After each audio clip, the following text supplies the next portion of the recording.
हरे कृष्णा। स्वागत है आप सभी का फिर से एक बार स्पिरिचुअल वर्ल्ड चैनल श्रुति पर, जिस पे आज हम गीता के चैप्टर 2 यानी अध्याय 2 के बारे में बात करेंगे, जिसका नाम है सांख्य योग। जब कुरुक्षेत्र के मैदान पर अर्जुन परेशान होकर व्याकुल होकर गिर जाते हैं, अपने ही लोगों को सामने देखकर कि मैं उन पे हथियार कैसे साधूं, तो श्री कृष्ण को अपना गाइड मानते हुए, अपना मेंटोर मानते हुए कहते हैं, हे भगवान, अब तुम ही मेरी सहायता करो, तुम ही मुझे गाइड करो। तब इस अध्याय में उन्होंने कुछ ऐसी बातें बताई हैं सांख्य योग के जरिए, जो हमारे अंदर भी हिडन रियलिटीज़ की तरह जुड़ी हुई है, और ये हमारे लिए यानी कि इस कलयुग में के लिए कैसे वर्थफुल है, तो हम इसे जानते हैं। इस योग का मतलब है, सांख्य का मतलब है union of realities, hidden realities within us, जो 24 एलिमेंट से बनी हुई है। ये एक जो सांख्य योग है, ये हमें उस जड़ तक ले जाती है जो हमारे अंदर एक प्रॉब्लम बन के उग रही है, ग्रो हो रही है। और जब हम इस प्रॉब्लम को जान लेते हैं, इससे बाहर निकल जाते हैं, तो हम भक्ति की ओर दौड़ पड़ते हैं। तो सांख्य योग में यूनियन ऑफ हिडन रियलिटीज को बताया गया है। ये आज तक हम नहीं जानते कि हमारे अंदर ही कुछ ऐसी चीज़ें हैं जो छुपी हुई हैं, पर हम ही नहीं पहचान पाते, क्योंकि हम आज की तारीख में अपनी प्रॉब्लम, अपनी फ्रस्ट्रेशन, अपने स्ट्रेस से एक एक चीज़ को लेके दूसरे पे डिपेंड है। उसी तरीके से अर्जुन ने, जब वो कुरुक्षेत्र मैदान पे गिर जाते हैं, व्याकुल हो जाते हैं, तो श्री कृष्ण कहते हैं, श्रीमान, ये तो मैं तुम्हारे सामने हूँ, पर कलयुग में हर इंसान को अपनी लड़ाई अकेले लड़नी पड़ेगी। तब उन्हें इन 24 एलिमेंट्स को ही अपने जीवन का हथियार बनाकर आगे बढ़ना पड़ेगा। ये 24 एलिमेंट्स आखिर है क्या? पहले तो 5 elements, sound, smell, taste, touch, colour, ये 5। फिर कुछ हैं जो जिस पे हम रहते हैं, वो 5 चीज़ें, अर्थ, वाटर, फायर, एयर, ईथर। और 5 हैं speech, legs, hands, anus, genital. और 5 हैं ईयर, स्किन, आइज, नोज, टंग, जिनको हम सेंस ऑर्गन के नाम से जानते हैं। ये हुए हमारे 20। बाकी के 3 हैं मन, बुद्धि, अहंकार यानी कि प्राइड। और 24वां है यानी 24 एलिमेंट आता है चेतना। चेतना और कुछ नहीं, चेतना हमारे अंदर वो सोल है जो बहुत पॉल्यूटेड है, जो अपनी प्रॉब्लम जब जान लेती है और सही जीवन को पहचान लेती है, तो वो भक्ति का रूप ले लेती है और वो इसी स्पिरिचुअल वर्ल्ड में आ जाती है। जो उन्होंने अर्जुन को बताया कि यही हमारे अंदर जानने वाली चीज़ है कि हमारी जो आत्मा है, जो शरीर है, वो दोनों अलग है।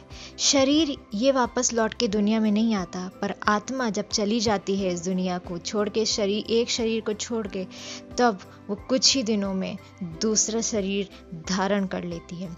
उसी तरीके से जो तुम्हारे मैदान में सामने तुम्हारे अपने खड़े हैं, उनको तुम अपनी आत्मा से देखो। आत्मा के लिए यहाँ कोई अपना नहीं होता, क्योंकि वो इस बस शरीर के अंदर है, शरीर के लिए है, और वो जो शरीर है उसके लिए वो अपने लोग हैं। आत्मा के लिए कोई अपना नहीं होता है। आत्मा के लिए अपना सिर्फ वो शरीर होता है, जिससे वो हर युग में, हर किसी योनि में नए जीवन को धारण कर लेती है। तो तुम ये सोचो कि तुम एक आत्मा हो, और तुम्हारे सामने जो खड़े हैं वो तुम्हारे कर्म हैं, क्योंकि प्रकृति में हम यहाँ सिर्फ एक चीज़ करने आए हैं, वो है अपना कर्म। और प्रकृति अपना धर्म नहीं भूलती है, इसलिए वो हमारे सामने अपना कर्म रखती है, ताकि हम बिना कर्म को बोले अपना कर्म करते चलें। और यही चीज़ श्री कृष्ण ने सिर्फ अर्जुन को नहीं, बल्कि इस कलयुग में हर एक इंसान को बताया है कि हम सेम चीज़ों से उलझते हैं, हम सेम चीज़ों से गुजरते हैं। जब हमारा कोई अपना, सपोज एग्जाम्पल, किसी बेटे ने गलती की है और उसका बाप जब उसके पीछे खड़ा रहता है उसको बचाने के लिए, वो जानता है वो गलत है उसका बेटा, पर वो पूरी जी जान लगा देता है उसको किसी भी चीज़ से बचाने के लिए। पर अगर मैं यही कहूँ कि उसको उससे बचाकर, उसकी गलतियों को छुपाकर उसको सज़ा दी जाए। शरीर और बुद्धि में जो चल रहा, अगर हम आत्मा से सोचें तो हम अपना कर्म सही तरीके से कर पाएंगे। और यही श्री कृष्ण ने अर्जुन से कहा कि तुम यहाँ कर्म करने इस मैदान में खड़े हो, तुम्हें अपना कर्म करना देखना है। ये स्थिति भूल जाओ कि वो तुम्हारे गुरु हैं या भीष्म पितामह हैं, बस तुम अपना कर्म करो। और यही हमें इस युग में याद रखना चाहिए कि हम यहाँ कर्म करने के लिए हैं। यहाँ कोई ना अपना है ना पराया है। ये सिर्फ हमारा मन का मोह है, जो हमारी बुद्धि में है, जो हमारी चेतना में है। पर हमारी आत्मा के लिए यहाँ कोई अपना नहीं है। जिस दिन वो ये शरीर, ये देह छोड़ देगी, उसके लिए उस दिन, उसके बाद से एक नया शरीर धारण हो जाएगा। तो आओ इस योग को पहचानें, सांख्य योग को अपनाएं और अपने अंदर हिडन रियलिटीज अपनाएं।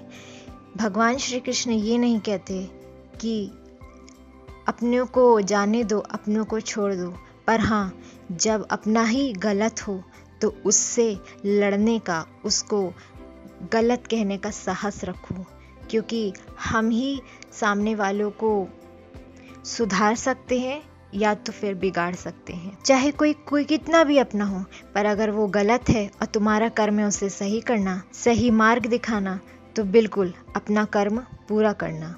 और यही श्री कृष्ण कलयुग के लोगों को यही समझाने की कोशिश करते हैं अर्जुन की सहायता से कि घबराओ मत, अपना कर्म अपनी निष्ठा से पूर्ण करते चलो और चेतना को सही सांख्य योग से पहचानो, ताकि तुम एक अच्छे रोल और एक अच्छे स्पिरिचुअल यानी भक्ति में कुमुलेट हो जाओ। जय श्री कृष्ण। अगर आपको हमारे ये स्पिरिचुअल वर्ल्ड का सीरीज़ अच्छा लगे तो प्लीज़ लाइक, कमेंट, सब्सक्राइब करना मत भूलिएगा। और हमारे चैप्टर 1 अगर आपने नहीं सुना हो तो प्लीज़ इसे सुनिएगा। आगे आने वाली वीडियोस स्पिरिचुअल वर्ल्ड की नेक्स्ट वीडियो तक के लिए हमारे साथ बने रहिए चैनल श्रुतिक पर। धन्यवाद।